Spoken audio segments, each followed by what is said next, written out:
Chat is just ripping me. He's calling me names for how I handled my team. Buddy, you had 20 weeks for your own team to play better. Don't be mad at me. The passion. Mac Jones is fighting not just for his Patriots job, but he very well may be fighting for his NFL future. The opinions on all your favorite teams. For the Red Sox, it can't always be about next year. It can't always be about down the road. Where's the team that battles for now? This is the Brady Farkas Show on WDEV AM, FM, and WDEVradio.com. What's up, everybody? Brady Farkas Show back at it here on a Tuesday on WDEV AM and FM and WDEVradio.com. We're up until 7 o'clock today. Full show, all 90 minutes. We will talk with my old buddy, Arnie Spanier. That's right. A lot of you have asked, and you shall receive the old band getting back together. Well, not in full. No Rich Haskell on this one, but Arnie with us at about 6:15 today. Arnie and I did a show on a different station for, God, it's got to be, we did it for about 3.5 years. And, then I came over here in 2020 and the shows went their separate ways, but the show was great then. Arnie and I have a lot of fun talking together, and a lot of you have always said, hey, Brady, we'd love to have brought Arnie on, or, oh, you guys should get back together again. Well, Arnie will come on at about 6:15. You can get in on the text line 802-585-3026. And by the way, Arnie is just going to be merciless. Like, Arnie hates the Patriots and has rooted for their downfall in the entirety of the time that I've known him. So we'll see what he has to say about Belichick and company. Danny is here as well. Danny, I'm not ready to do it yet, but in the 6 o'clock hour, I do have an issue with the Celtics, and I don't think you're going to agree with me. In fact, I think you're going to think I'm being quite lame, but I do have an issue with the Celtics, and I can't wait to tell you what it is. Uh-oh. So, by the way, I'm going to go with this first. What is wrong with you? Wrong with me? Yes. What is wrong with you? Many things, but where do we start? 802-585-3026. Is it true that last night you watched the entirety of Celtics preseason basketball over the Major League Baseball playoffs? Is it true that you watched every minute of a Celtics-Knicks preseason game, a matchup you will see for real like 100 times this year in the season, in a game in which Jason Tatum did not play, Jaylen Brown did not play, Kristaps Porzingis did not play, and Drew Holiday did not play? You watched every minute of Celtics preseason basketball without anybody of real note playing for the Celtics. You watched every minute of that over playoff baseball last night. Is that true? All true. How is that possible? What is the matter with you? What kind of sickness is this? The Celtics game was a little backed up on DVR, so you had to kind of stick with it to catch up. And then by the time you catch up, the baseball game's in the 7th, 8th inning. But you would rather watch preseason NBA action than watch baseball playoffs. Got to see the bench guys. Got to see what they're doing. This is absurd. I love baseball. I watched maybe 8 innings of spring training baseball this year. Maybe 8 innings of it. I watched the first 3 innings or so of Mariners Padres to see how the pitch clock worked the first game of spring. I watched the Red Sox open up against Northeastern to see how Yoshida looked. And then I'd have it on in the studio if they were playing a day game. So I would kind of transiently be watching spring training baseball. I couldn't care less, especially about games in which real players are not playing. And you're telling me that you made appointment DVR viewing last night to watch Celtics preseason basketball over watching postseason baseball. Like, when spring training baseball's on in February and you've got a regular season NBA game on, I'm going to choose the NBA game 100 times out of 100 over spring training baseball. And you're telling me you willingly chose this? I don't know what to tell you. My Yankees are out of the playoffs. Have been forever, so then you just watch the sport because it's the sport. It's interesting, and it's the playoffs. I'll watch the League Championship Series. I'll watch the World Series, but, ALDS, NLDS, it probably is interesting. I'm just checking out on it, I guess. 802-585-3026. Is something wrong with Danny's viewing habits? The only acceptable answer to this is yes, by the way. The only acceptable answer to this is yes. Do we have a lot of Dodger fans in the audience? I don't know. I don't know. But it's not about what teams are playing. It's about knowing what's going on. 1, for the show that you work on. 2, because I always score check. It's postseason baseball. It means something. The postseason, if anything, means something. I mean, my goodness, if it was regular season Celtics basketball, maybe I'd give you that. If it was a Thursday night football game, I'd give you that. But this is preseason, and it's preseason when the stars aren't playing. You had a game the day before. Who's playing tonight? I'll watch some. We've got Astros Twins right now, and then tonight we've got Orioles and Rangers. Okay, I'll watch the Orioles, actually. I find that interesting. Team at the bottom of the division. Text says, easy on your buddy who makes you look good. God, you're setting him up for your complaint about the Celtics. Pritchard, by the way, played well again last night. He did. He had 21 and 29 minutes last night, and that's good. I'm glad to see that he can be the anchor of the second unit because they're going to need him to be a top 8 rotation player this year. So I'm not saying that takeaways from the game are entirely valueless, but watching the game in its entirety over playoff baseball, I don't believe that. Real question, why is Danny both a Yankees and a Celtics fan? Yes, Dr. Freud, why are you a Yankees and a Celtics fan? They don't usually jive together. That's actually a great question. So my dad grew up in Massachusetts. His father was a big Red Sox fan, but his oldest brother was a Yankee fan because they were good at that time. So he became a Yankee fan, and he didn't really follow the NBA till the 80s with Larry Bird, and he became a Celtics fan. So that's how those two became mine. So you're telling me that your dad was a front runner back in the day? Yes. Or his brother was. His oldest brother was. His brother was a front runner back in the day. And this is the way a lot of people are, right? Like I have a lot of friends. I'm sorry, Uncle Miles. I have a lot of friends who are Cowboys fans, who are Lakers fans, because those are the teams that were good when I was growing up, right? So like people of my age are Cowboys fans. And then those fans exist everywhere, but a lot of Cowboys fans, a lot of the Lakers fans, just because of them being good. But yeah, so your uncle was a front runner, passed it on to your dad, and then it got passed on to you. Exactly. Do you ever feel weird having the New York Boston? I always have to explain it, and then Patriots kind of came along later. My dad wasn't really an NFL fan growing up, so that just kind of came. That's also front running, right? Because they were good when I was a kid. Well, you're from the area, so you don't have to claim it as front running. True. I mean, so there's a lot of Giants fans around here, though. I have a bunch of friends that are Giants fans. So the Giants used to have training camp at St. Michael's. I mean, We're talking like a long time ago, but there's clearly a generational thing where there's a lot of older Giants fans, especially in the Champlain Valley, who may have remembered that or certainly then have passed it on down the line. So there are a lot of Giants fans in the state of Vermont. Yes, there's proximity to New York. Yes, there is some history there, depending on what age you are. We talk about like Lawrence Taylor, et cetera. But I think a majority of Giants fans in the state come from the fact that there was training camp at St. Michael's. So I just can't believe you're watching preseason games over meaningful games. That's really what this comes down to. It's not even that you're insulting baseball, which you are, but it's that you're watching preseason games that are meaningless over actual games that mean something. Celtics lifer. Did you watch every minute of Patriots preseason games? No. Those are long. So are the NBA. Less long.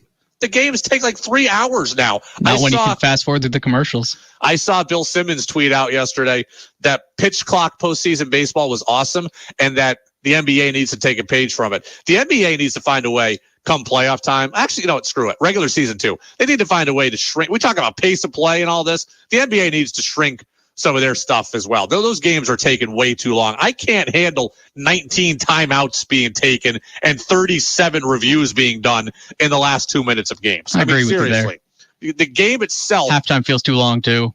The first 46 minutes of the game take like an hour and a half. The last 2 minutes of the game take like an hour and a half. Yeah. The NBA needs to take a page from baseball's view as well. Expedited reviews, please. And it's going to get worse this year, though, because now if you win your challenge, you get another one back.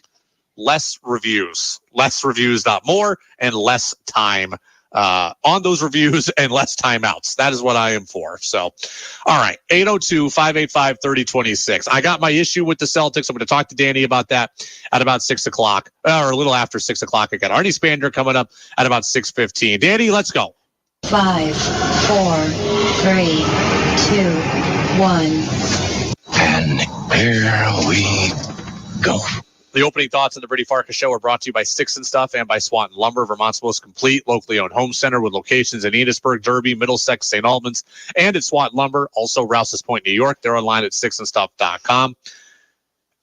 Danny, the question for the Patriots right now, is not really about the present. We talked about that yesterday, right? The present, it matters, but it doesn't matter that much. What matters for the Patriots now at 1-4 and largely done in this season, what matters is big picture stuff. And I told you yesterday, the questions are about to get very, very uncomfortable. What you do with Mac, what you do with Bill, how you reconcile this, how does Robert Kraft feel? This examination of the health of the organization as a whole is very, very uncomfortable.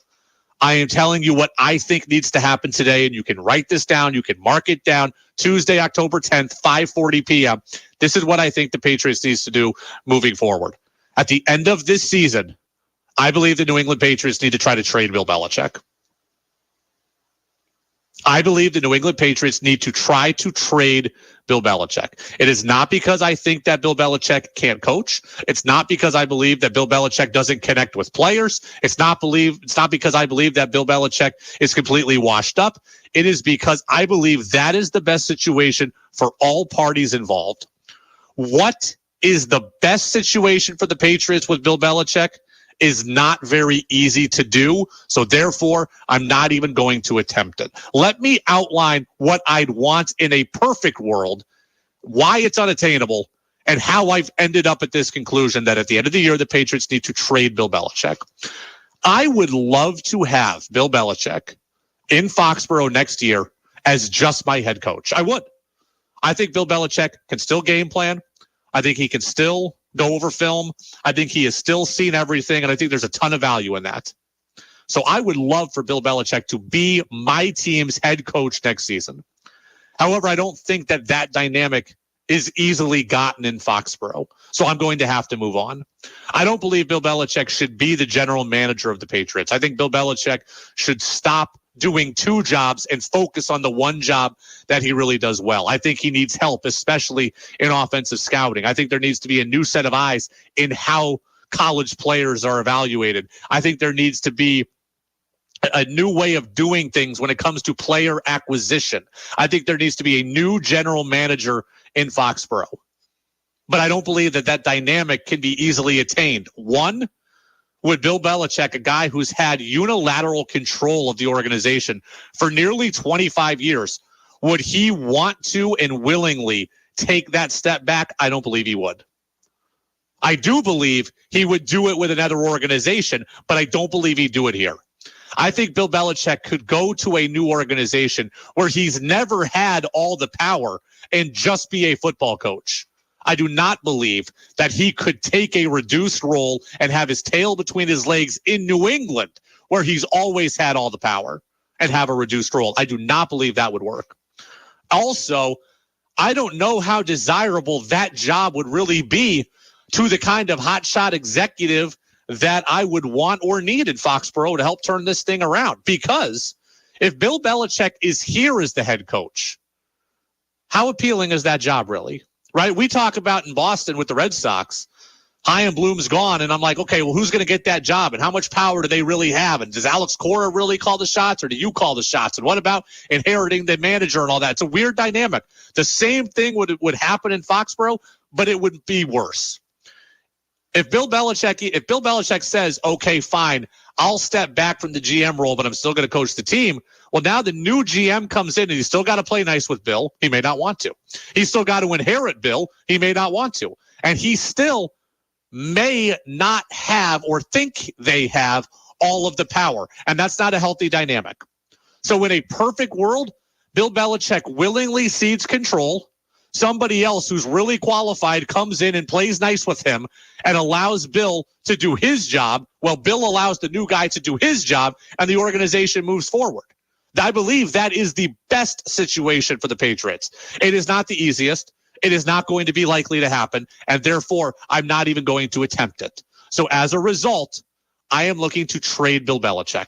I do not want to fire Bill Belichick. I don't believe that Bill Belichick, the head coach, deserves to be fired.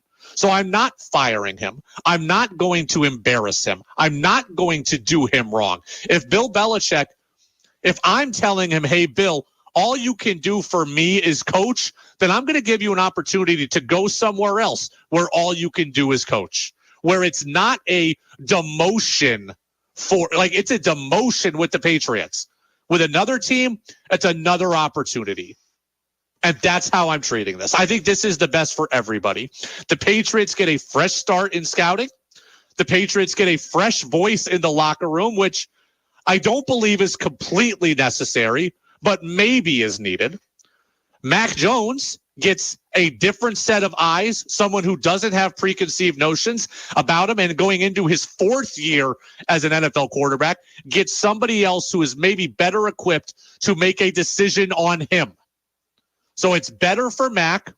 It's not embarrassing Bill. It's better for the organization. And again, Bill doesn't get demoted as he would in Foxborough. He gets another opportunity somewhere else. And I believe there would be a lot of interest in Bill Belichick as just a head coach on the market next year. What is that draft pick that you're talking about trading worth? I don't think it's a 1st-round pick, not at this point. But is it a 4th-round pick? Would another team that's looking to move on from their head coach give up a 4th-round pick for Bill Belichick? Yeah, they probably would, as long as Bill is just the coach and is willing to do that.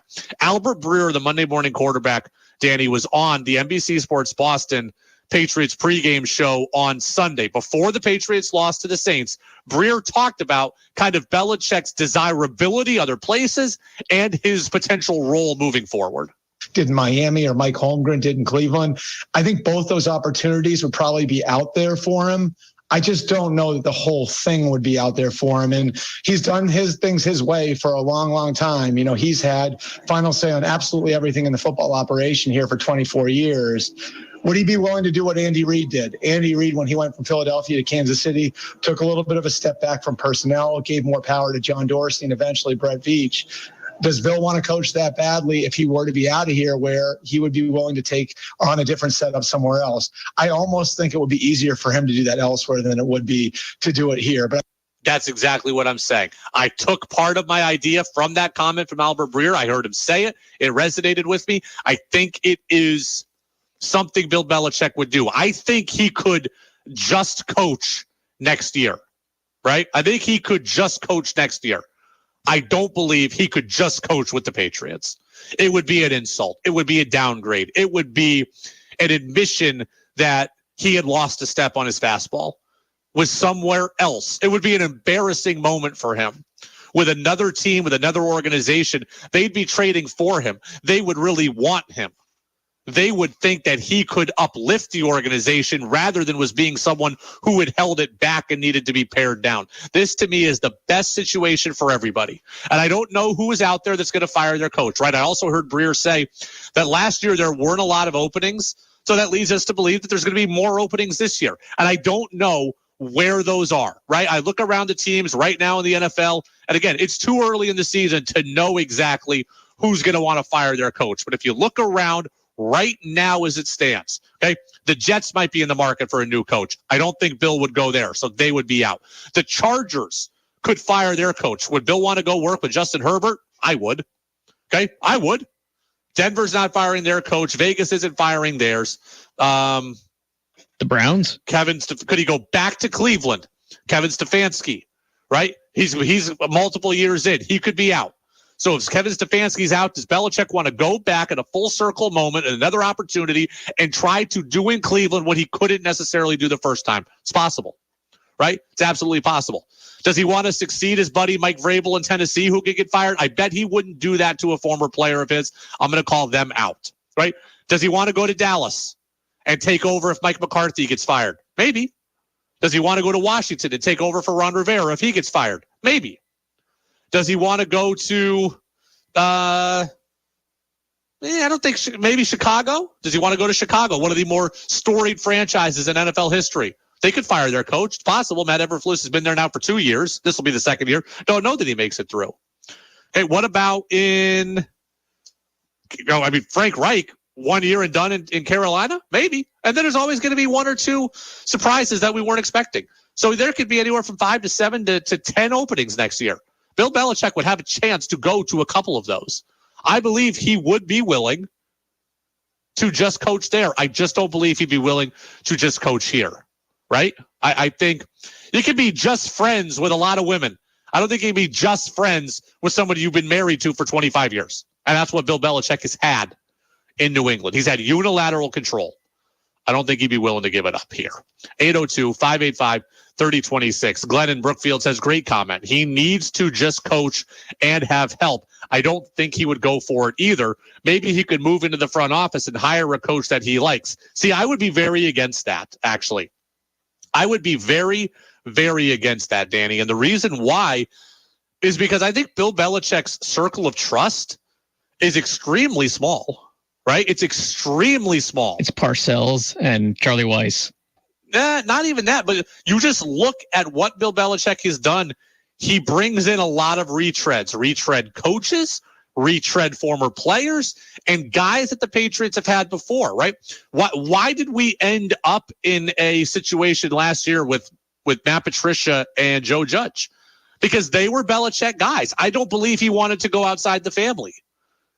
And why are they bringing back J.C. Jackson? Because he knows him. He doesn't want to go outside the family. Look at the Patriots coaching staff. It's Gerard Mayo, a former player. It's Troy Brown, a former player. His son, right? Like, he doesn't want his multiple sons. Like, he doesn't want to go outside the family. And, well, there's a lot of people that do believe Gerard Mayo could and should be the next head coach of the Patriots. I don't want to limit myself to just having to hire Gerard Mayo, because that's who I think Bill Belichick would hire. Him or his son.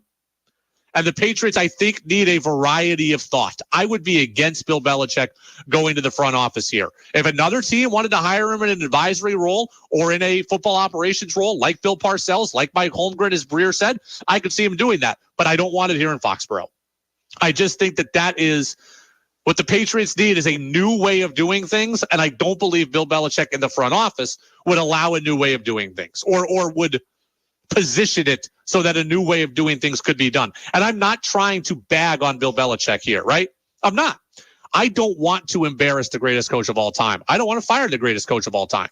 I think the best way to move the organization forward, while also giving him an opportunity and also saving face for him, is to trade him.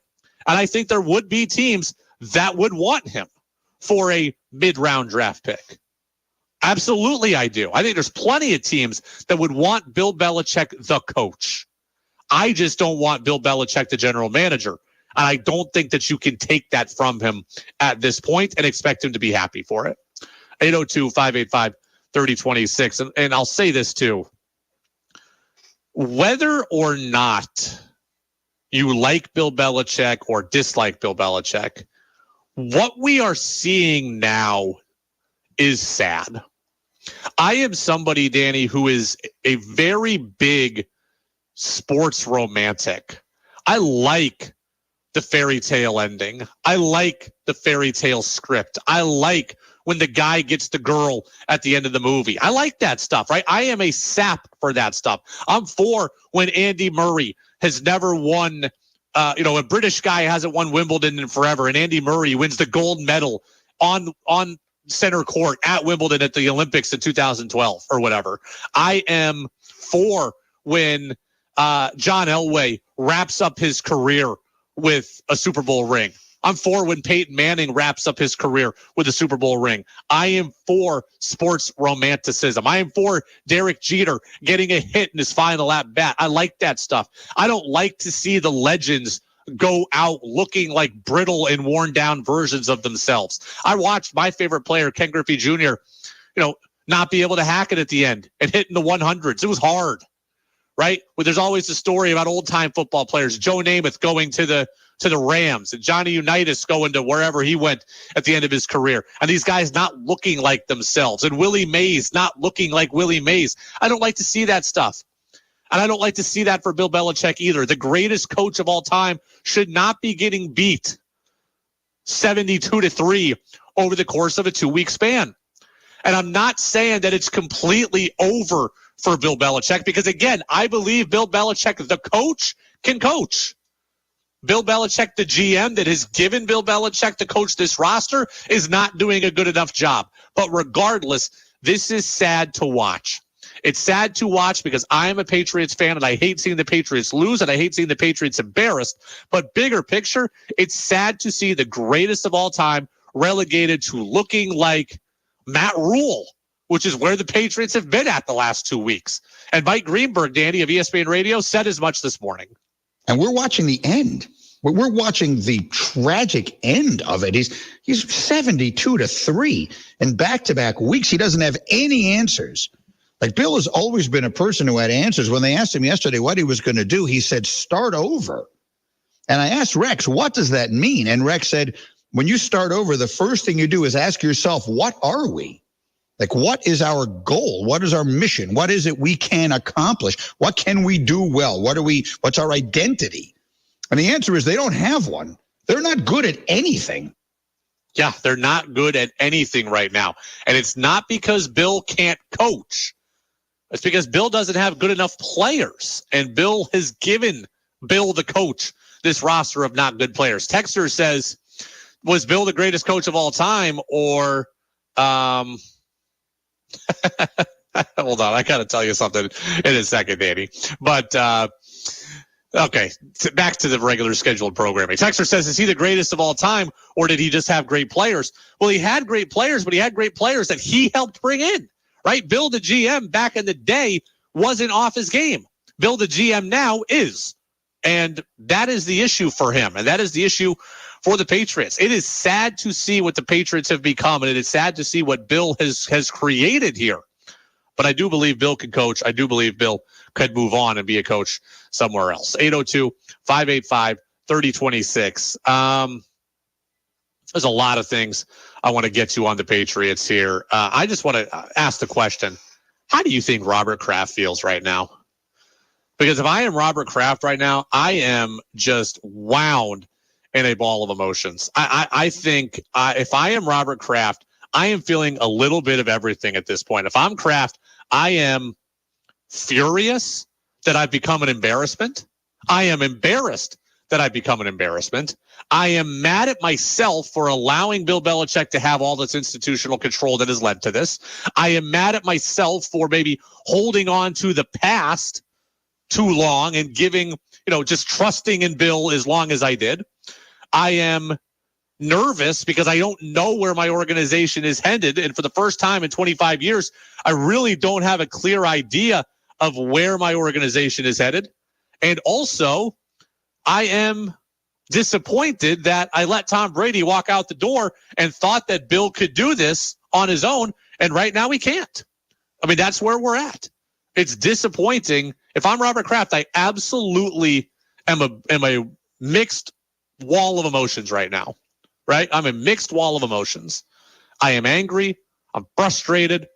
I'm upset at myself that I let it get to this point, that I made decisions that helped get it to this point, that I retained Bill in this role, that I didn't lay the hammer down earlier, that I didn't try to take something from him earlier, that I didn't, that I didn't help stick up for Tom, whatever.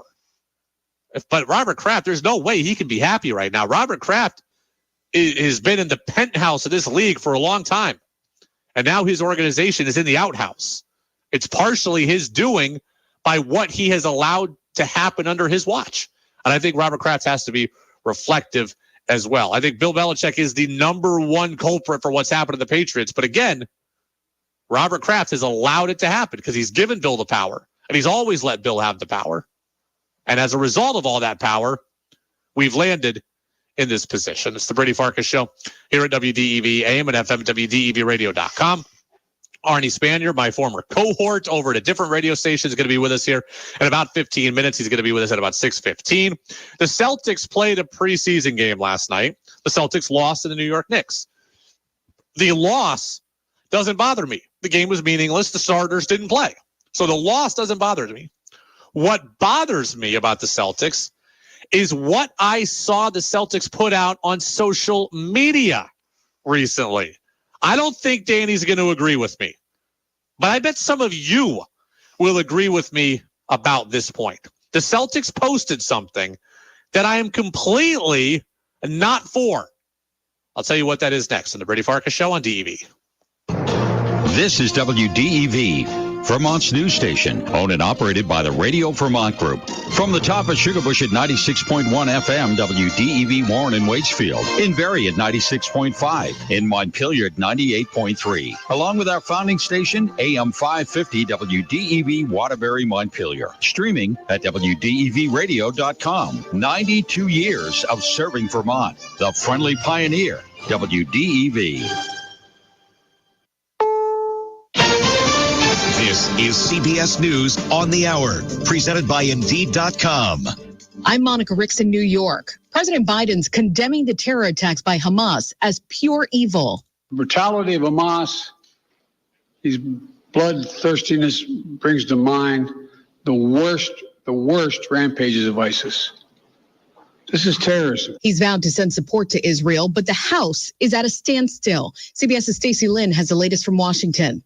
They can't vote on any legislation until a speaker is elected. We've got to get back on track. This is a dangerous world right now.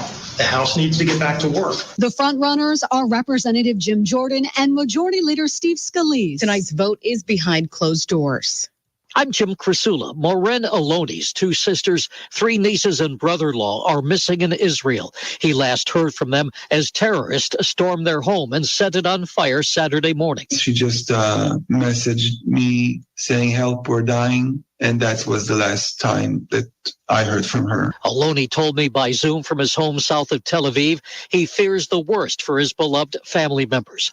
The U.S. says at least 14 Americans are among the dead, and it gets worse. CBS's Holly Williams is in Tel Aviv. Israel's body retrieval group confirmed to CBS News that they have discovered beheaded babies and children in the Kfar Aza kibbutz in southern Israel. Some of those small farming communities were the worst hit by Hamas militants. Israel isn't letting up either. It's fired on the Gaza Strip, killing hundreds. Federal prosecutors are urging the judge overseeing former President Trump's election interference case in Washington to take action to protect the privacy and identity of potential jurors. They say Trump could use social media as a weapon of intimidation in court proceedings. Trump's attorneys aren't commenting. 4 LA County deputies were hurt today when a fire broke out during a training exercise. Deputy Chief Thomas Ewald. It initially came in as a shed fire. First alarm resources were dispatched to the emergency. And upon arrival, the clarity of what took place started to come together, indicating that there was a fire inside a 53-foot tractor trailer that was a mobile shooting range. 2 deputies are now in critical condition. It's unclear how this fire started. A woman in Chicago who just set the world record as the oldest person to go skydiving has died. Dorothy Hoffner was 104 years old. She says the experience served as an exciting cap to a well-lived life. And on Wall Street today, stocks rallied despite the ongoing violence in the Middle East. The Dow added 134 points, the Nasdaq up 78. This is CBS News. You need to hire? Indeed is with you every step of the way, helping you attract, interview, and hire candidates all from one place. Visit Indeed.com/credit. The WDEV studio is sponsored by Sticks and Stuff and Swanton Lumber, Vermont's largest independent home center, powered by Marvin Doors and Windows. Go to sticksandstuff.com for store locations and hours. Hi, I'm Bob Lake, CEO of Green Mountain Credit Union. We're proudly member-owned, which means what you deposit, we invest in your neighbors, friends, family, and small businesses that are essential to our community. And all interest and deposits made go right back to our members. Continuing our philosophy of people helping people, Green Mountain Credit Union's old school lending with 21st century technology. I invite you to stop by one of our locations in South Burlington, Rutland, or Berlin, or find us at greenmountaincu.com. New England Municipal Resource Center, NEMRIC, supporting one-of-a-kind local businesses like WDEV to preserve the distinct character of Vermont. Do you worry about your heating system breaking down in the middle of the night? Members of the Energy Co-op of Vermont get 24/7 emergency service by the co-op's in-house service team, who can fix your system with the least amount of disruption to your home's comfort and safety. Learn more at ecvt.net. Use less, save more at the Energy Co-op of Vermont. Experience the heart of Vermont's history and culture at the Vermont Granite Museum's Granite Festival. Mark your calendar for Saturday, October 14th, and get ready for a day filled with hands-on activities, carving demonstrations, classic films, food, and live music.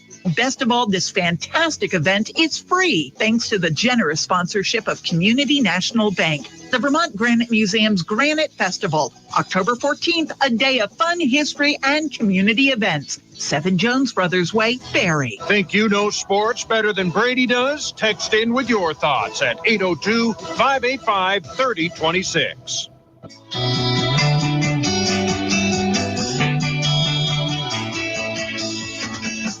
Now it's back to the Brady Farkas Show on WDEV AM, FM, and WDEVradio.com. Welcome back in, Brady Farkas Show right here on WDEV AM and FM and WDEVradio.com. Arnie Spanier going to stop by in about 10 minutes. My old colleague and cohort. Love talking with Arnie. It's been a little while, so he'll join us about 6:15. Danny, I am bothered by your Celtics. I am mildly less bothered than I was 5 minutes ago because I went and had to make an amendment to something. So I thought the Celtics put out this tweet that's bothering me. It was actually NBC Sports Boston that put it out. So the fact it didn't come from the team makes me a little less triggered by it. But overall, I still don't love it. NBC Sports Boston put out a 2-minute video the other day of a bunch of Celtics players and head coach Joe Mazzulla talking about the team's newfound or recommitment to defense, right? Kristaps Porzingis is part of it. Derek White's part of it. Jaylen Brown's part of it. Mazzulla's part of it. Everybody's a part of it, right? Everybody's telling us about how the Celtics are going to be so much more committed to defense. Everybody's telling us about how the Celtics are going to care about defense a little bit more this year than they did last year, right? Like, I got clips from all these people. Just play me the Derek White portion of it, Danny. Or let me play it. Top to bottom, we all realize that the defensive side is going to be where we got to hang our hat at. And obviously it starts with me and Drew on the ball, but I think everybody's bought into it, and it's going to be something that we're focused on the whole year. So White, Brown, Porzingis, Mazzulla, there's this video montage. Everybody talking about how the Celtics are committed to defense. Do you know why this bothers me, Danny? No, not at all. I am a show, not tell person. I don't want to hear how you're going to be committed to defense. I don't want to be overtold how you're going to be committed to defense. I want you to just come out and play defense. I want you to come out on opening night, and I want you to hold your opponent to 91 points. I want you to hold your opponent to 97 points. I want to see your opponent shoot 5 of 24 from 3, and I want to see you be in somebody's shorts all night long. And then you know what? I want to see you do it the next game. I don't need you to tell me how much this matters to you. I don't need you to tell me that this is something you're caring about in 2023-24 in a way that you didn't in 2022-23. Okay? Just show me. I don't need you to tell me. It really, but Danny, have you ever heard this phrase before? This is a very true phrase, I think. When you're good at something, you'll tell everyone about it. When you're great at something, they'll tell you. That's how I try to be. When you're good at something, you will go and brag about it. You will go and vocalize it. You will go and bring it to everyone else's attention. You know what that is? Irritating. When you're great at something, other people will tell you. When you are humble, other people will talk for you about how great you are. When you are doing things that deserve recognition, you will get recognition. I don't like when you go out and self-promote this stuff. It really bothers me. Jaylen Brown saying, oh, we're all in this year on defense. And Derek White saying, yeah, we kind of lost our way last year, but we're all in this year on defense. I'm not about it. Okay, just be about it. Show me that you care. Again, limit someone to 6 of 27 from 3. Let somebody, don't commit a bunch of fouls. Play solid defense, be in someone's shorts, be relentless, and do it all season long. That's the only proof that I need. I don't need your words. Words are empty. Words are hollow. And we're getting a lot of words right now. I believe the Celtics should be the favorite in the Eastern Conference to win the Eastern Conference. I believe they have the team fully capable of winning the NBA championship. I was texting a guy who's an insider this year, an NBA insider. I was texting him earlier today.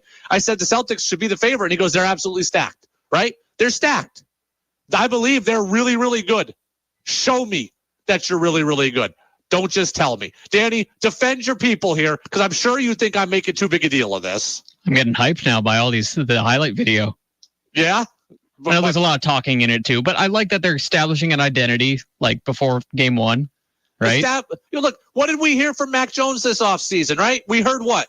We heard, I want to be a better leader. I want to be the leader that this team needs. We heard that in July. And then what do we get in August? We get Mac not talking to Zappy during preseason games. We get questions about that. We get Mac dirtily hitting Sauce Gardner.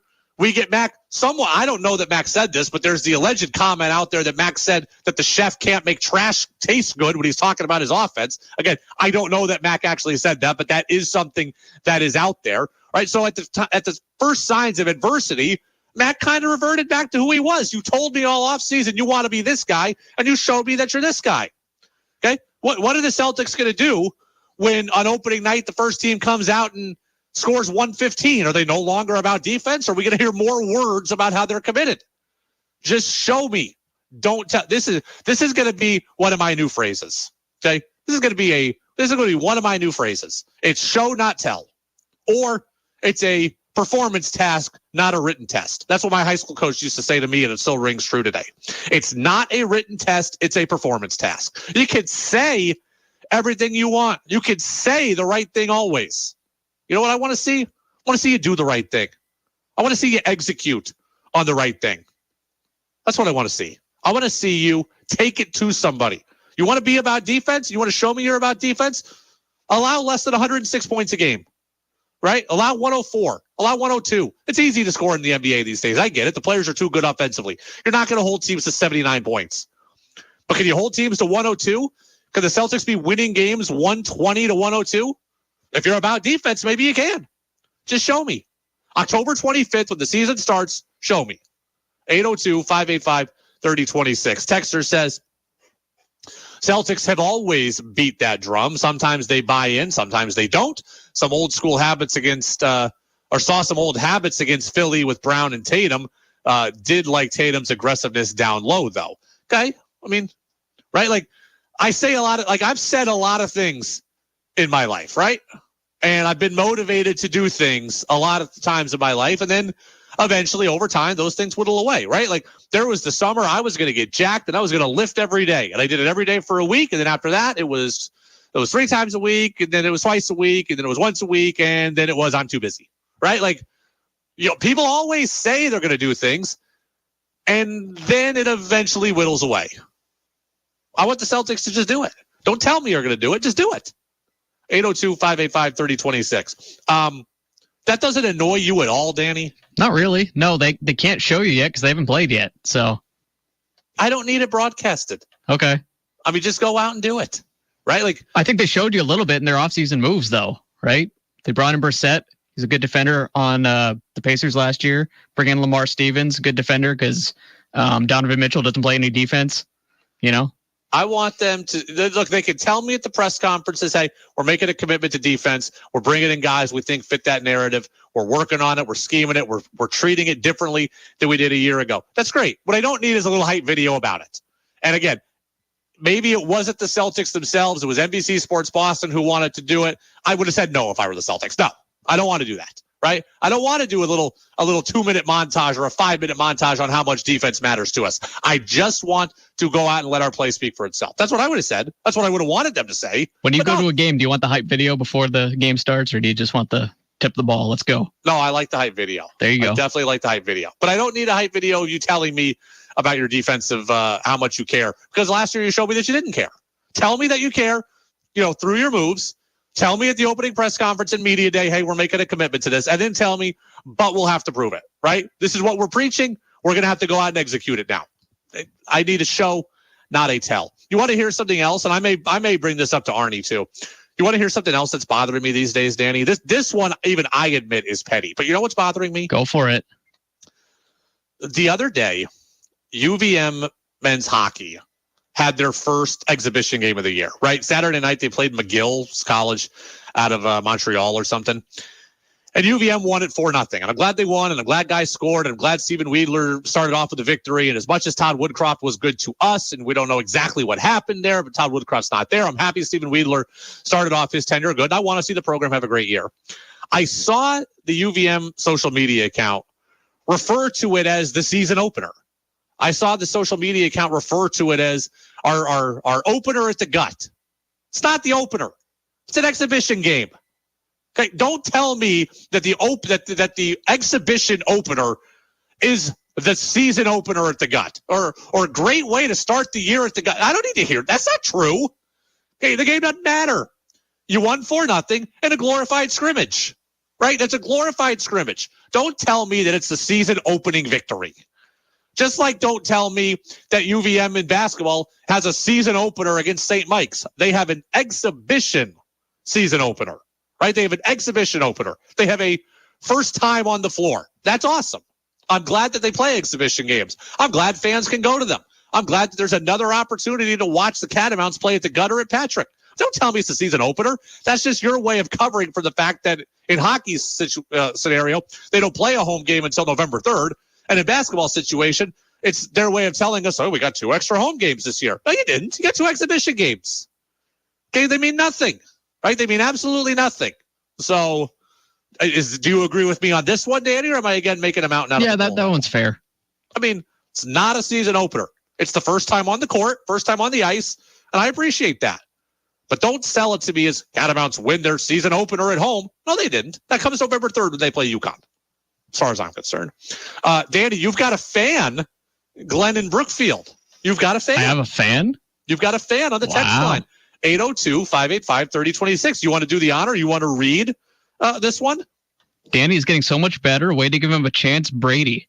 Well, Danny's always been good. He's just getting more comfortable on the air. You do sound more comfortable. I give you that. You were always good. I always knew you were good. It's why I wanted you to talk on this show more often. Do you feel more comfortable? Yes, but it was always hard to find spots to interject because, Brady's a nonstop kind of talker. So that's true. All you have to do is put your hand up, though. I'll see you. That's true. That's true. And Danny's really good on the Celtics. It's not that Danny's not good on other things. He is, but he's really good on the Celtics. And you have to watch preseason games to get good at it. Well, I don't know that you have to watch. The 9-minute highlights on YouTube will suffice just fine for preseason games, right? Like if you go to YouTube, they put out like 9-minute and 30-second highlights, 10-minute highlights on every NBA game. It's actually quite amazing. I glean what I need to know from preseason basketball through those highlights. I'm going to start calling you box score Brady. It's not box score Brady. It's YouTube highlight Brady just for the preseason. Okay. Not for the regular season, but you watch the Celtics differently than I watch. So we will lean on you during basketball season. Speaking of winter sports, by the way, and speaking of hockey, as I complain about the UVM thing, can you believe the NHL starts tonight? Did you realize the NHL started tonight, Danny? I know they start earlier than the NBA, but that's still shocking to me. NHL action starts tonight. The Bruins opener is tomorrow. Like, we're going to have TC tomorrow, and we're going to have to ask him a lot of Bruins questions. I want to ask him a lot more Red Sox questions. I'm going to have to ask him Bruins questions. The Bruins open their season tomorrow. This is a team in transition, right? I don't think it's a Bruins team that's going to be bad, right? You're not going to go from record-setting in the NBA or record-setting NHL point totals to just being bad. I don't believe that. But you talk about not having Bergeron. You talk about not having Krejci. You bring back Milan Lucic. You got, a different captain in Marchand. Still got the 2 goalies. Like there's a different dynamic to this Bruins team. We got Pasternak locked up on the long-term deal. So again, you're not going to be bad, but it's certainly different. And I don't think you're going to be as good as last year because last year you were historically good. But I am not ready for hockey season yet. I feel like hockey just ended. Hockey and basketball, the seasons feel like they go on forever. And I'm not knocking them, right? Like a lot of people think baseball goes on forever. And baseball transcends 3 seasons as well, right? Like it starts in winter with spring training. Our first games are played barely in spring. Then it goes all spring. Then it goes all summer. And then it starts in fall again, right? Like it's almost 4 seasons long. So baseball is a long season. But hockey, I mean, my goodness, October 10th, we're going to start and the thing's not going to be over until June 15th. I feel like it just ended. And, here we are back. I am excited. I am going to watch a little bit tonight. I don't know if you could break away from preseason basketball, Danny, tonight. But Celtics have the day off. So Celtics have the day off, but I don't know. There might be a Nuggets Timberwolves game for you to watch. Oh, I got to check that one out. Those are your world champion Denver Nuggets, by the way. Can they repeat in 2023, 2024? It all starts tonight. Connor Bedard, number 1 pick in the NHL draft, plays for the Chicago Blackhawks. He's going to be playing tonight. I might check a few minutes of him out. He's supposed to be the next Sidney Crosby, right? Like he's supposed to be that guy. I think they're playing Pittsburgh, if I'm not mistaken, as well. So that's enough hockey, though, for one day. And the reason being is because I got to go out to the phone line. I got to bring on my guy.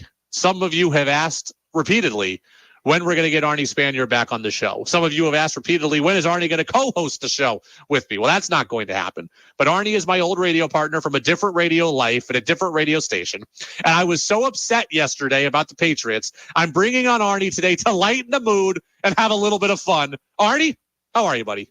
I'm going to lighten up the mood after what happened yesterday. You know I'm anti-Patriot. That was unbelievable. 34-0. I didn't think it was going to be that much of a domination, but I didn't expect a good year for them this year anyway. I thought it was going to be about 5-6 wins at the beginning of the year. That was my prediction. Well, I said, look, this is not rocket science. This is the case for most teams in the NFL. I said I thought they were between a 7 and a 10 win team, right? You get a couple breaks, you win 10 games, miss a couple breaks, you win 7.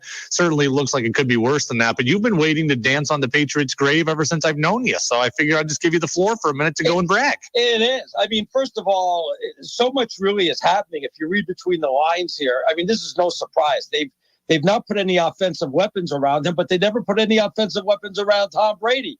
And Tom Brady was given that hometown discount for so many years. They used that money for defense in so many ways. Not to get into all that Super Bowl stuff and everything.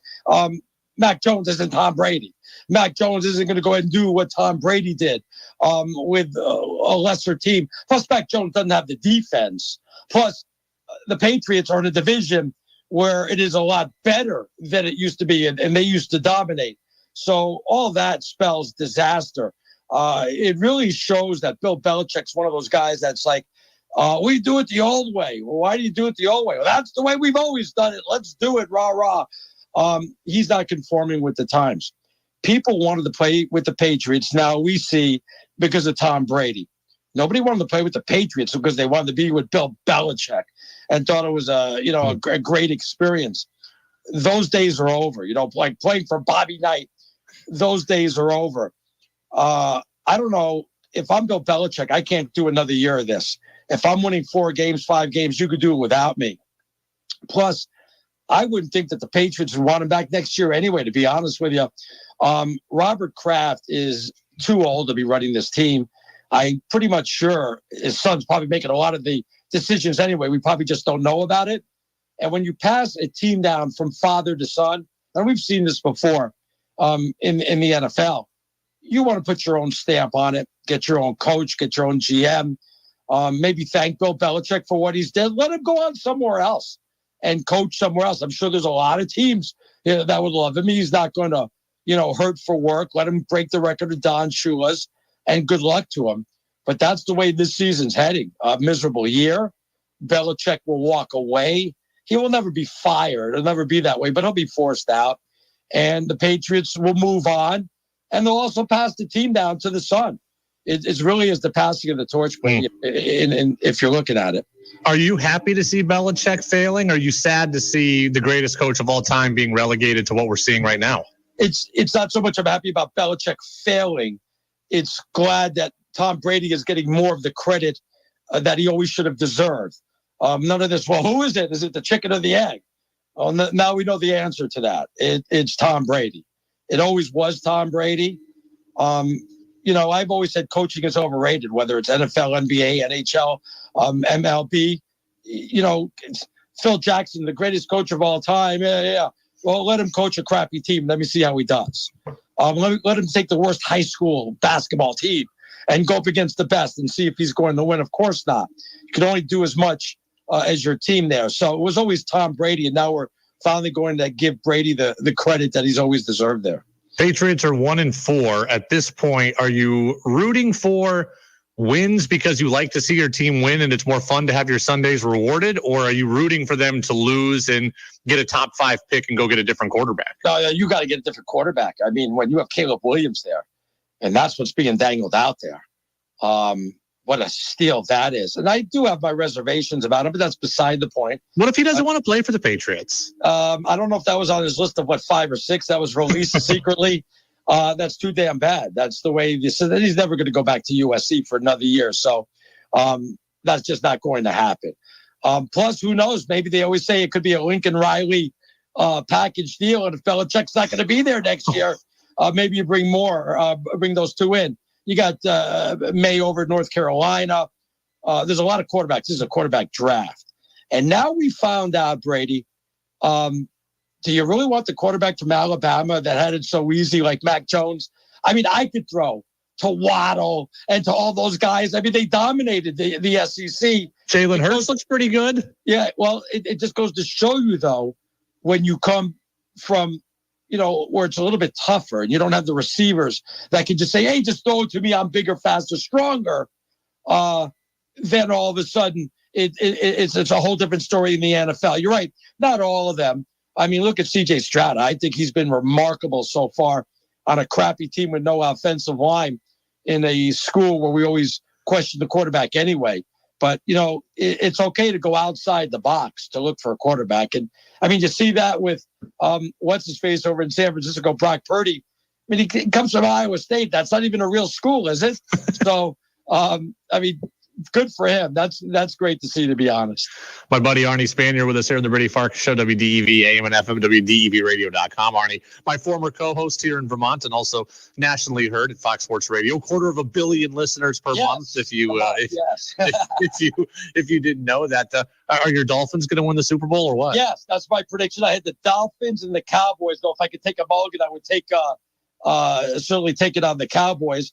Very worried about my Dolphins. Achan, the running back, out for now, I think about 2 to 4 weeks because of a knee injury. Could have been worse. It could have been for the year. So they'll have to go with Mostert. He'll be the running back. They're not going to be able to trade for anybody. They're a little bit deep there, but that's going to hurt their offensive production. There's no doubt about that. We'll see what he is like when he comes back. Offensively, they're the best offensive team since the greatest show on turf since 2000, but they might be one of the best ever. They got so much speed. It's incredible. They're so deep in wide receiver now. So again, it's going to be up to their defense. We'll see what happens when they get Jalen Ramsey back. That one was a real killer. People don't really realize that. Hopefully that shores up the defense a little bit. It's going to be a, pieces game right now with a 1-game lead over Buffalo. And they should take him Buffalo when they're down in Miami. That breaks the tiebreaker and gives them a 2-game lead. So I think they'll take the AFC East.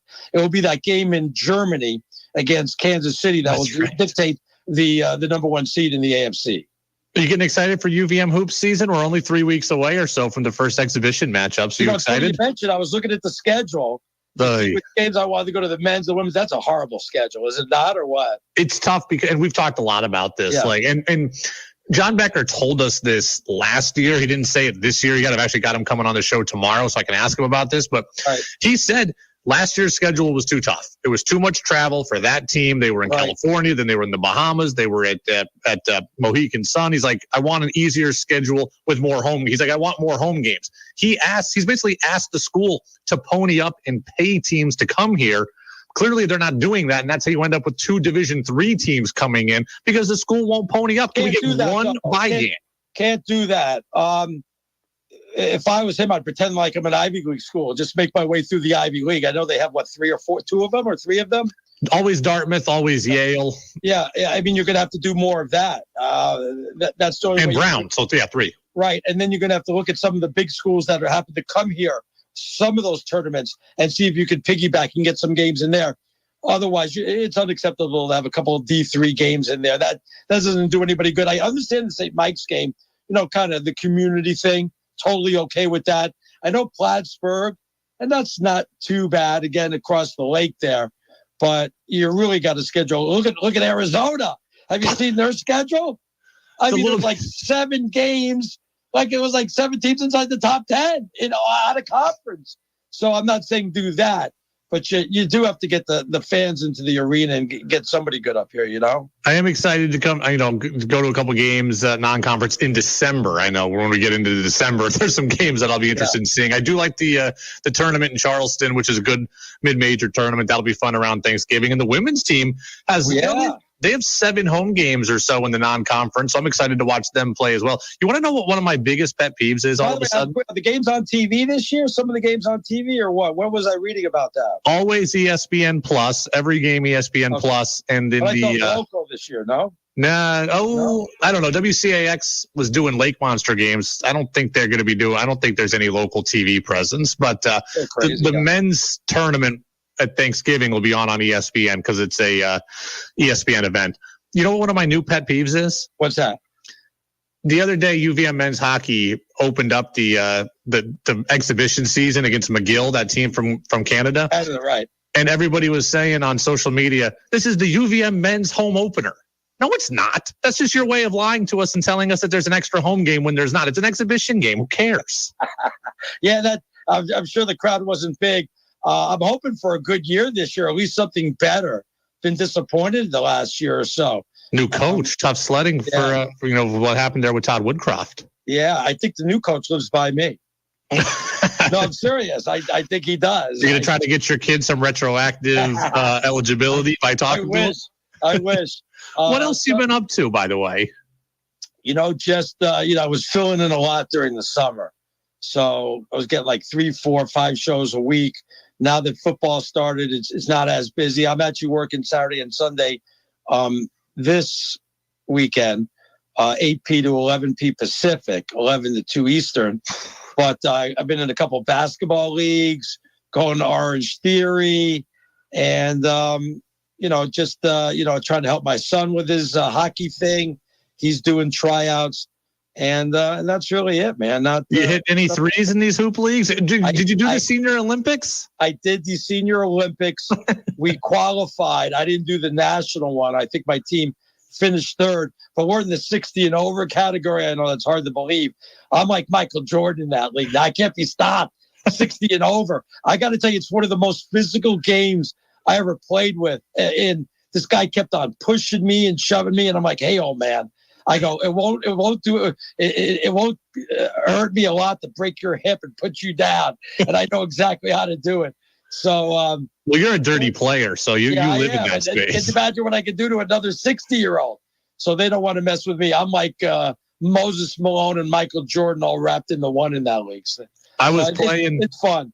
I was playing the other day on the weekend at the gym, and was in a young person's game, like between 16 and 27. I was the oldest guy there, and I hit a couple threes, and one of the guys called me a cheat code. I was like, that's the best compliment I've had in a decade.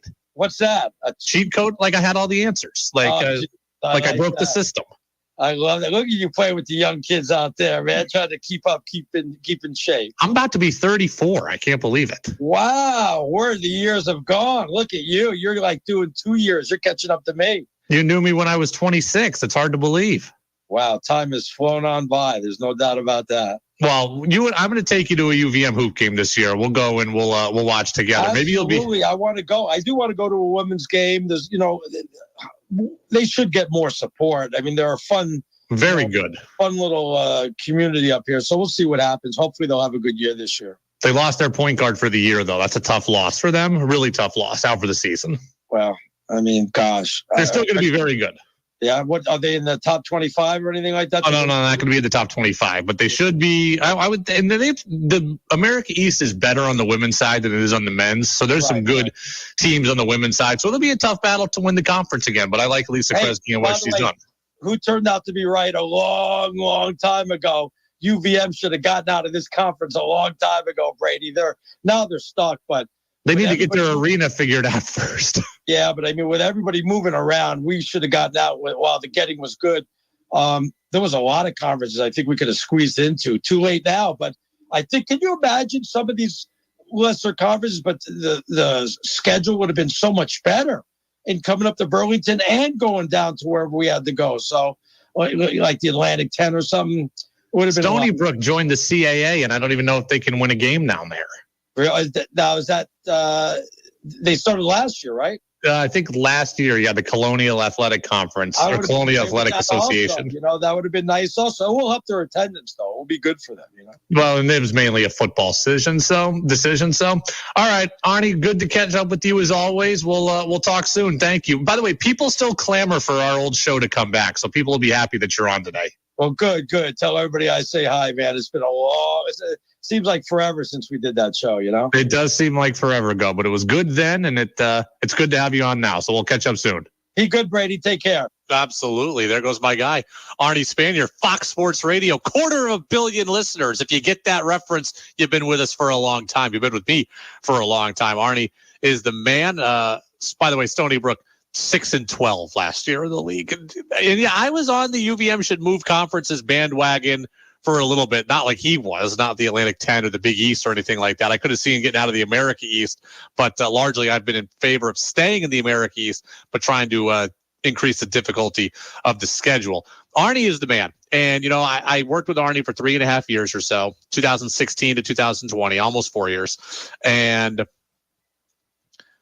I didn't, it's one of those things I didn't fully appreciate it while I was in it, but I really appreciate it now looking back. I've always liked Arnie. I've always gotten along with Arnie. I don't mean that like I didn't like him when we were doing the show, but I just learned so much from him without realizing that I was learning so much from him. Now, as I'm able, now 3-4 years removed, I realize how much I learned. In the moment, I didn't realize I was learning it, but now I do. And Danny, you were an intern for us at our old station there, so you were a part of that show as well. Arnie, what a first foray for you into radio. I'll fill up my water bottle, intern.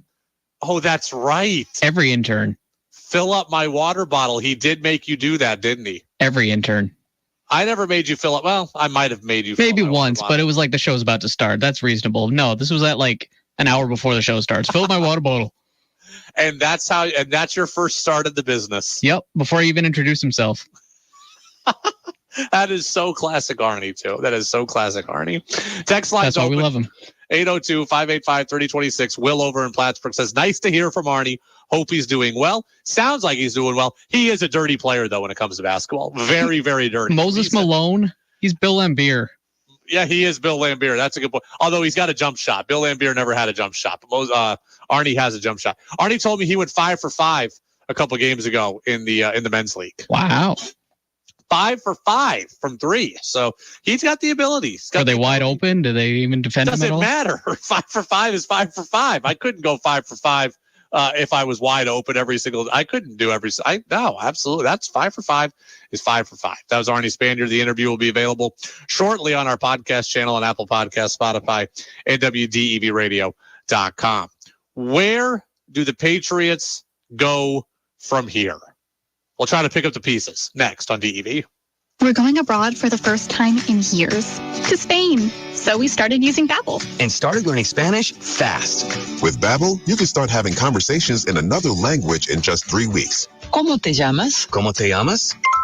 When you learn a language, you want to actually use it. Babbel is designed with that goal in mind. In just 3 weeks, we're starting to have conversations in Spanish. Gracias, Babbel. Babbel, language for life. Now try Babbel for free at Babbel.com. That's Babbel.com. Finding great candidates to hire can be like, well, trying to find a needle in a haystack, but not with ZipRecruiter. Its powerful technology actively finds and invites qualified candidates to apply to your job. So while other companies might deliver a lot of hay, ZipRecruiter finds you the needle in the haystack. See why 4 out of 5 employers who post a job on ZipRecruiter get a quality candidate within the first day. Try ZipRecruiter for free at ZipRecruiter.com/free. That's ZipRecruiter.com/free. The 18th annual Big Dog Daddy Urine Clearance Show is on fire at Lamoille Valley Ford. Tell them, kid. Folks, don't let the noise about strikes and supply chain issues affect you, because at Lamoille Valley Ford, our lot is loaded with incredible deals. In fact, with over 300 new and pre-owned vehicles available, including the largest selection of Ford trucks we've had on the lot in the last 4 years, I can personally tell you at Lamoille Valley Ford, we're making deals every day. Right now, qualified buyers can get any new in-stock F-150 at Lamoille Valley Ford with 0% financing for 36 months. Or with $4,900 cash or trade down plus fees, you can get a 2-year lease on a loaded 2023 F-150 Super Cab for just $299 per month. Folks, the bottom line is we're making crazy deals to make room for next year's incoming models, and that means this is your opportunity to save money at Lamoille Valley Ford. Woo! So drive routes 14, 15, or 16 to Hardwick and the Big Dog Daddy year-end clearance sale happening right now at Lamoille Valley Ford. And remember, at Lamoille Valley Ford, we know price matters. AARP Vermont is working hard to make sure people know how to avoid a scam and hang on to their money. That's why we want to share AARP's free resources with everyone. With AARP as your partner, you'll learn how to proactively spot scams, get guidance from fraud specialists, and feel more secure knowing that they advocate at the federal, state, and local levels to protect consumers and enforce the law. Today's tip is about Medicare scams. Be suspicious of anyone who contacts you promoting a Medicare plan. Legitimate health plans can only contact you if you've requested information or if you have an existing relationship with them. With the help of AARP Vermont, you can recognize fraud sooner so your money lives longer. Remember, if you can spot a scam, you can stop a scam. Get more tips at aarp.org/VT. Are you looking for rewarding work where you can make a difference in our state? I'm Paul from Green Mountain Solar. As one of the fastest growing solar companies in Vermont, we're looking for talented candidates for our solar advisor, installer, and electrician roles. We offer a competitive salary and benefits package and the opportunity to do meaningful work. We pride ourselves on providing the best customer experience, and that is only possible when we have a strong team. To apply, please go to greenmtnsolar.com or send your resume to jobs@greenmtnsolar.com. Your chance to be part of the show is on the text line at 802-585-3026.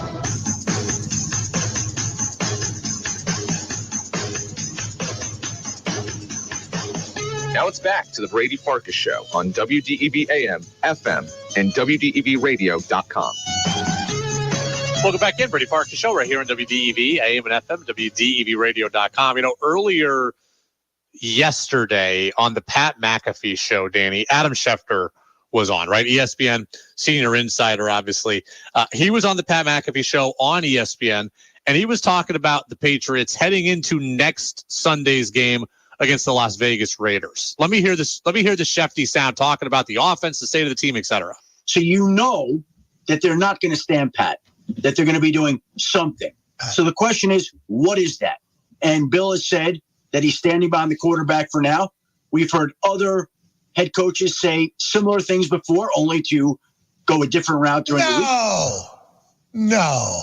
So let's see where that goes. But look, I think it's fair to say that when they play the Las Vegas Raiders this week, that the offense isn't going to look the same. What that means, we'll find out as the week evolves. Okay, 802-585-3026. Shefty says the offense is going to look different. My question is what's going to look different? This is not baseball, right? Like, you can't bring about 30 different new players, right? You can't go and bring up a bunch of prospects. You can't go cut everybody. There's not a limitless supply of players. Baseball has a lot of players available to you. Football doesn't have that. So you can't go and make mass roster changes. So you can't change out all the personnel. They're saying they're going to stick with Max, so that doesn't appear to be the answer. Philosophically, I guess you could change, but do you have the personnel to fit whatever philosophical scheme you might want to change to? I don't know what the Patriots can do differently next Sunday other than simply play better. And I'm not trying to be a jerk, and I'm not trying to be facetious. Like, they have who they have. They run what they run. They just, it seems to me, have to be able to do it better, right? Like, could we see that? Well, here's what I've always been in favor of. I would like to see the Patriots come out at some point and do no huddle. And we've seen a little bit of that this year. We have. But if you can't get going offensively, I would like to see the Patriots come out in no huddle. That seems to be something that they could do, right? You get going quickly. You get to, so the defense can't really shift. The defense is getting tired. The defense can't change out players. The defense can't substitute. I'm in favor of no huddle. That's one thing I would like to see. I also would like to see play action. Now, play action is contingent, though, on your ability to block, which the Patriots haven't been able to do. So the things I want to do outside of no huddle, I don't know that they really have the ability to do. So I'm trying to think, like, what really changes for this team, right? You want them to be a pass-first team? You want them to throw it 50 times again? Well, They don't have an offensive line that can do that. You want them to run it 50 times again? They have gotten down so big early, they haven't been able to do that either. If you're asking me the two things I want the Patriots to do this week, one of them is start fast. I would love to see the Patriots get up 14-0 in a game. I don't know that they're able to, but that's what I would love to see. I'm tired of being down 14-0. Can we try 7? Yeah. Can we start with 3? Can we get up 3-0? And then 6-0?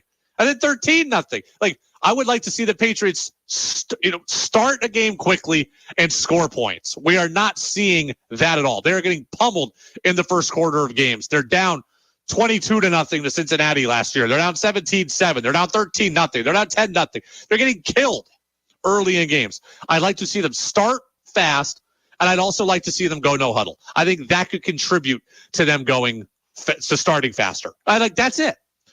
Right? I don't need to see Zappy play. If you want to start Will Grier down the road, again, I can have that conversation with you as this season goes on. I can give a total other guy I've never seen a chance. Maybe that is an opportunity later in the year. But beginning this Sunday, I mean, as for what I want to see, start fast, no huddle, and I'd love to see play action if you can block. If you can block, I'd love to see play action. I don't know that they have it in them, though.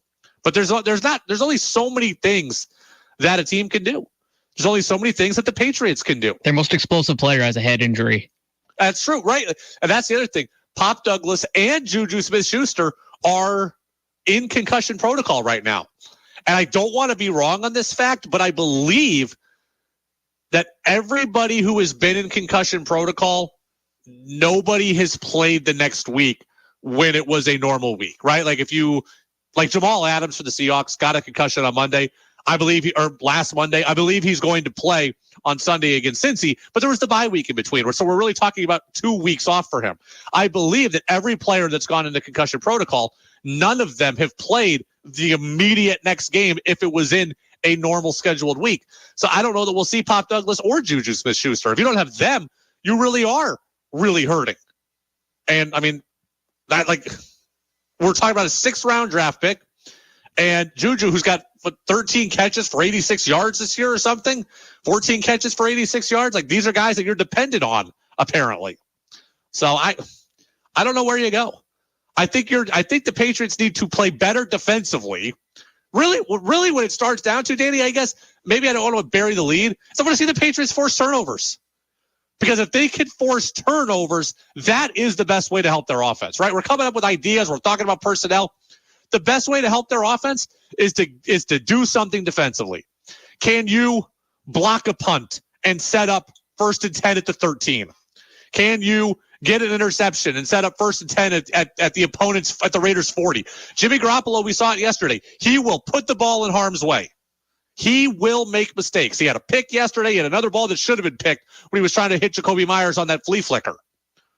Right? Like, he'll put the ball in harm's way. Can you capitalize on it? Can you do something with it? So much of what the Patriots did well last year was giving their offenses chances with their defense. So he has 7 picks this year. Jimmy, he leads tied for the league lead in picks with 7. And he didn't even play last week, right? Like, he had a concussion, didn't play last week in that game, the rookie O'Connell or whoever started. And so Jimmy's still at the top of the leaderboard despite having missed a game. He will put the ball in harm's way. The Patriots need to find a way to capitalize on that. And so, yeah, offensively, start fast. Offensively, no huddle. Defensively, put yourself in better positions. Patriots defense is banged up. Can they create something? Josh Uche, where are you? Kyle Duggar, where are you? Can you be the playmakers that you've been? We'll see you on Sunday. It's the Brady Farkas Show on WDEV, AM and FM at WDEVradio.com. A story from the afternoon news service is still permeating with me. I'm going to wrap up with that next on DEV. If your winter tires are tired, poor, or otherwise not ready to face this winter, bring your vehicle to us at Waterbury Service Center. We have the right tires for winters, studded, all season. From tiny hybrids to 3/4-ton trucks. We wash, clean, mount, and balance your tires. Stop in today and find the tires you need and the service you deserve. We're Waterbury Service Center, helping you through another long winter. Full service repair right on Main Street in Waterbury. Thank you. Capital City Concerts presents The Music of J.S. Bach on October 14th at 7:30 p.m. at the Unitarian Church of Montpelier and October 15th at 3 p.m. at the Cathedral of St. Paul in Burlington. World-class soloists will be featured in beloved orchestral works, including Bach's Keyboard Concerto in D minor and the popular Double Concerto for 2 violins. Join us for sublime music that is a salve for the soul.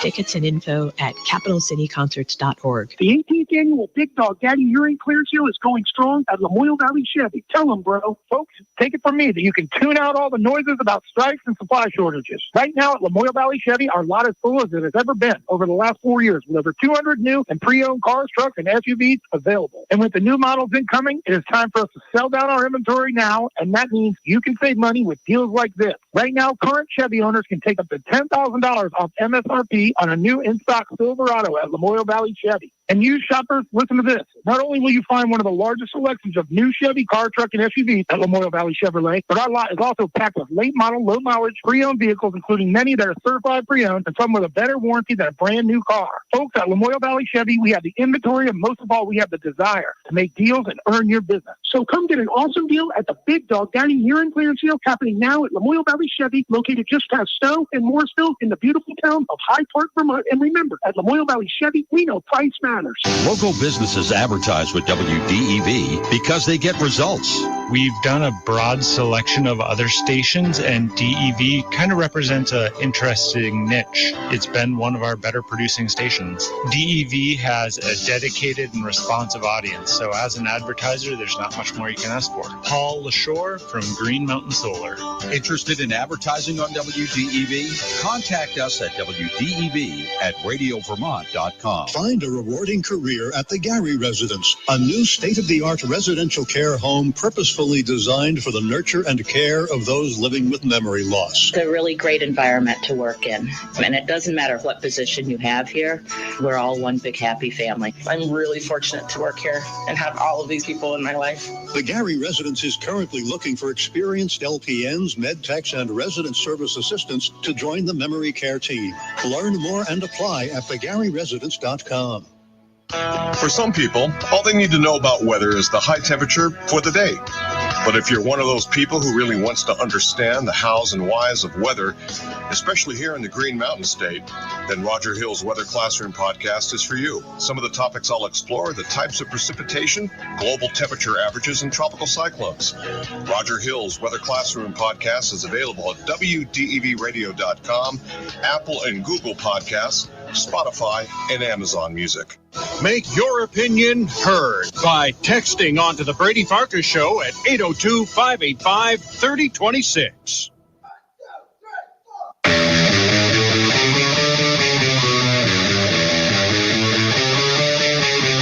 Now it's back to the Brady Farkas Show on WDEV AM, FM, and WDEVradio.com.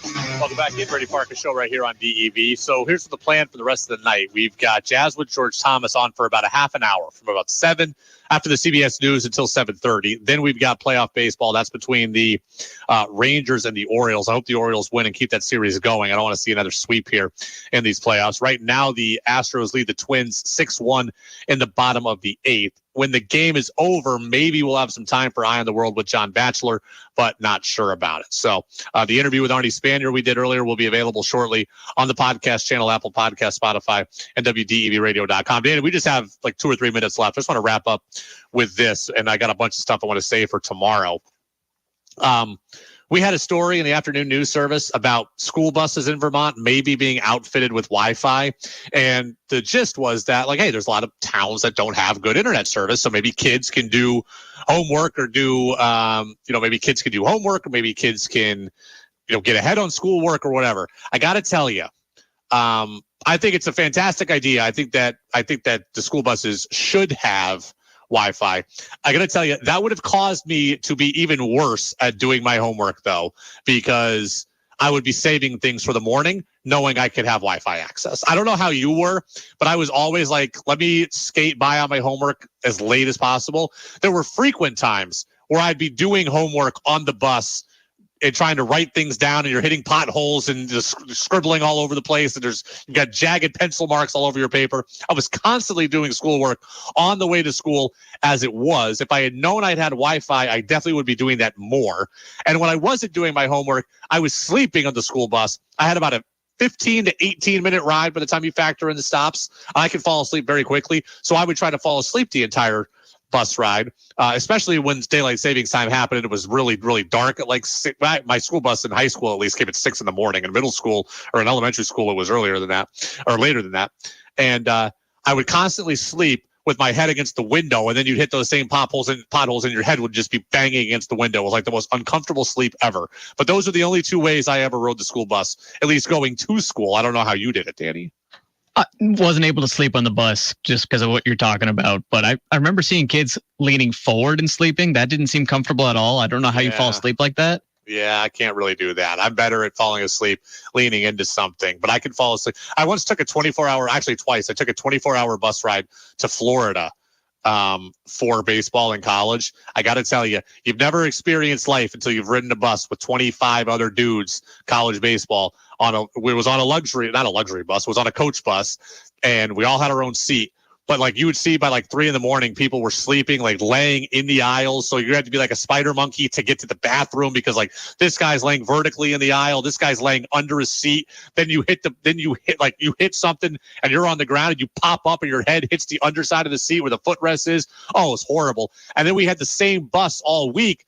And the bathroom only gets like the waste only gets taken out like every time there's a new trip. So by the end of the week, if you're sitting in the back by the bathroom, woo, it was over. There you go. Bus rides to Florida. I got more stories about that when we have more time. It's the Brady Farkas Show on WDEV, AM and FM, at WDEVradio.com. Tomorrow's a busy day. Tom Caron, Red Sox Bruins insider at Nesson. It's Bruins opening night tomorrow. And John Becker, UVM men's basketball coach, he stops by with me as well. And in the 6 o'clock hour, I'll get you ready for Catamount Hoops season just a couple of weeks away. See you tomorrow on DEV. Waterbury invites you to think local, buy local, and be local by experiencing our many recreational opportunities with something for everyone in your group. You can hike, bike, walk, run, paddle, skate, and stroll, and even swim in Waterbury. Between the Perry Hill Bike Trails, Little River State Park, and Waterbury Reservoir, there's year-round fun for all levels.